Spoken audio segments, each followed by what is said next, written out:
За Монгол Ардын намаас сонгогдсон эрхэм гишүүд за нэр дэвшиж байгаа засгийн газарт нэр дэвшиж байгаа нэр дэвшигч нарт одоо энэ орны мэндийг хүргэе.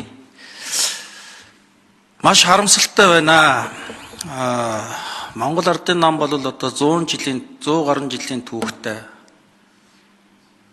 Энэ улсыг одоо авч явах тулхтай тогтой нам гэж ингэж өөрснөө ярьдаг байсан.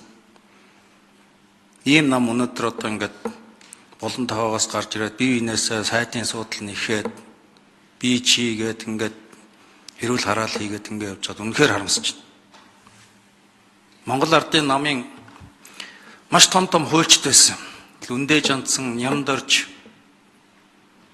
Нямагийн энх холд төргээд хууль гол бодлого бариад ингээд явж идэг энэ парламентыг залж идэг тийм хуульчдтай том төсөл ярьдаг, баяр гэдэг дарахтай, хүрс өх гэдэг дарахтай ийм нам байсан. Энэ нам одоо хайч. Үнэхээр харамсалтай. Хичнээн сар гацааж байна. Энэ төрийн ажлыг одоо ийм хүнд үед ямар сэтгэл байхгүй нь. Гадаад дотоод нөхцөл байдал чинь юу болж байгаа бүгдээрээ мэдсээр ижиж. Сайдын суудал яриад, их хурлын даргын суудал ярьцгаагаад энэ тэнд хэвлэр гарч ирээд орилт болох. Яасан мохоо сэтгэл вэ? Тэгээ юм л бол ардчилсан нам руу дайрах юм. Гарч ирэл. Ардчилсан намаас болоод энэ гацаад байна гэх юм. Юу ярьцгаад байгаа. Харин дэгж ярих юм бол ардчилсан нам чинь харин та нарыг бойкот хийж элдвэдэд болгож ингэж нэгтгэж нэг засгаа байгуулах хэмжээнд авчиж байгаа шүү. Та нар бол манай намын бүлэг намын дарга бүлгийн даргын гаргасан шийдвэрт бол талархаж явах хэрэгтэй. Тэгээ одоо цаашдаа энэ байдал одоо болмоор байна. Энэ улс чинь хэцүүдлээ шүү дээ. Одоо тэгээд ингээд нэгдэж барьсан бол маргааш энэ Чингисийн өшөөн рүү урагшаа гараад 50 60 аймагла гараад Монголын ард түмнээс уучлал гоох хэрэгтэй шүү. Парламентын нэр үндийг танай 68 унгаж байгаа шүү. Энэ төрийн нэр үндийг. Ямар хайш юм.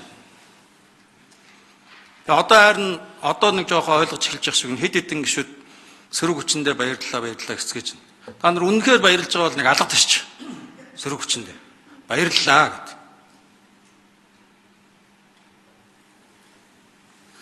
Тэгээ нэг 2-3 асуулт асуучих юм. Одоо энэ ажил яриач нэг баг дэмий юм шиг байна. Гэтэ энэ ойрох дорнотод болж байгаа дайнтай холбоотой тийшээ явдаг гэсэн ажиллах хүчин маш хямд болж байна, ажилгүй болоод олон орноос авдаг гэсэн.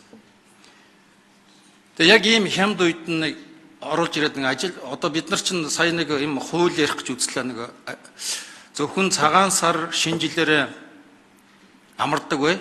Бусад амралт баяруудаа болиё гэсэн тэгээ явсангүй. Тэгээ одоо ингээд юу эхэллээ, аялал жуулчлалын үйлрэл эхэллээ, наадам амралтын юу эхэллээ. Энэ ажиллах хүч гаднаас тэр нэг ажиллах хүчнийхээ тэр төлбөр мөлбөрөө болиод ажиллах хүчин хямд байгаа тэр гаднаас авчираад ажиллуулад жоохон явахгүй бол одоо бензин тосны чинь зардал өсөд өртөг өсөх гээд байна. Тэгээ хямд дээр нь авчираад заавал ч ингээд нэг хэдэн цаас нэмээд байхгүй ингээд жоохон юмнуудаа явуулмаар. Хоёрдугаарт одоо аялал жуулчлалын сайд чинь хэн болж байна? Алдарч жохлон болов. Энэ онгоцны түлшний За Эрдэнэ гишүүний асуулт нэмэлт 1 минут.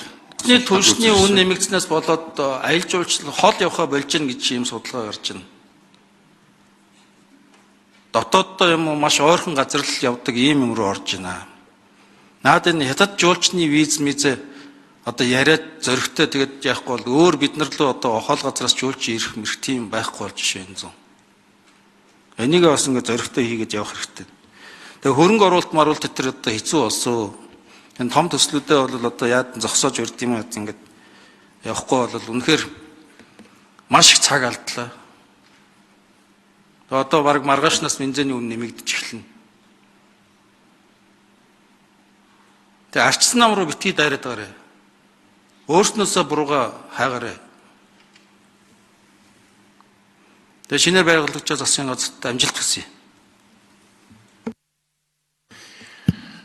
За тэр гадаад ажиллах хүчинтэй холбоотой Бакир сайд бас чухал асуудал хөндөж байна. Та энэ дээр хийх юм уу хийхгүй юм уу гэдгийг бас хариулчих. Монгол улсад ажиллах хүчин байхгүй, гадаад бас хямд ажиллах хүч байгаад байна. Энэ дээр ямар хөө бодлого явах вэ? Урднаас энэ салбар хариуцчихсан хүний хувьд. За тийм ээ, гадны ажил хүчний шилжиж хөдөлгөөнийг бид нар бас нэмэгдүүлэх зайлшгүй шаардлагатай. За мэдээж хэрэг үндэсний аюулгүй байдлын хүрээнд бас хүн амд эзлэх хувийн бас хязгаарлалт байдаг. За одоо өнгөрсөн засгийн газрын үед бол маш эрчимтэй яригдж байгаа энэ асуудал одоо өчигдөр хүртэл бид нар энэхүү сайд бид нар бас энийг цаашдаа яаж либералчлах уу? За одоо энэ одоо хөдөлмөрлөлтсний доод хэмжээг 2 дахин тэнцвэрлэхдээ одоо төлбөр төлдөг шүү дээ. Энийг одоо чөлөөлөх ямар боломж байна? За бид нар өнгөрсөн хугацаанд бас үндэсний бүтээмжийн ерөнхий төлөвлөгөөг хийсэн. За энэ дээр бол манай Монгол улсын бүтээмж буурч байгаа гэж гарч байгаа. Энэ маань өөрөө хөдөлмөр эрхлэлт багасч байна гэсэн. Хөдөлмөр эрхлэлт багасхаар зэрэг бүтээмж буурна, бүтээмж буурахаар дотоодын нийт төгтгөнд нөлөөлдөг. Тийм учраас бид нар энийг дахиж хууль эрх зүйн орчинд шинжилж оруулж ирэх төлөвлөгөө боловсруулж байгаа. За баярлалаа. За Дэлгэр сайхан сайд онгоцны хөвчтэй холбоотой. За энэ Эрдэнэ мөрөн гишүүний ярьж байгаатай бол санал нэг байна. Тэгэд яг хуу энэ аялал жуулчлалтай холбоотойгоор манай нисхэн салбарт ийм бид бол 4 аймгийн нисэх онгоцны буудлыг яг одоо аялал жуулчлалын сезоны үед төр бомб нээгээд өмнө говийн 3 сайхан Дэлгэр сайхан гишүүн минут өгье. хөвцглийн мөрөн одоо ховдын ховд үлгийн онгоцны буудлыг 4 онгоцны буудлыг шууд олон улсын нисэх одоо төр бомбыг нээгээд аялал жуулчлалтай шууд гаднаас энэ 4 одоо аймаг шууд буулгаж байгаа. Ингэжээж одоо жуулчдын зардлыг багасгаж аль болохоор илүү их жуулч авах болцоо нээж өгч байгаа. Тийм учраас аялал жуулчлал дээр бас бид ингээ хамтраад илүү их зардал хэмнэх энэ бүх болцоог нисхийн салбарт гаргаж өгнө гэдгийг хэлье. Баярлалаа.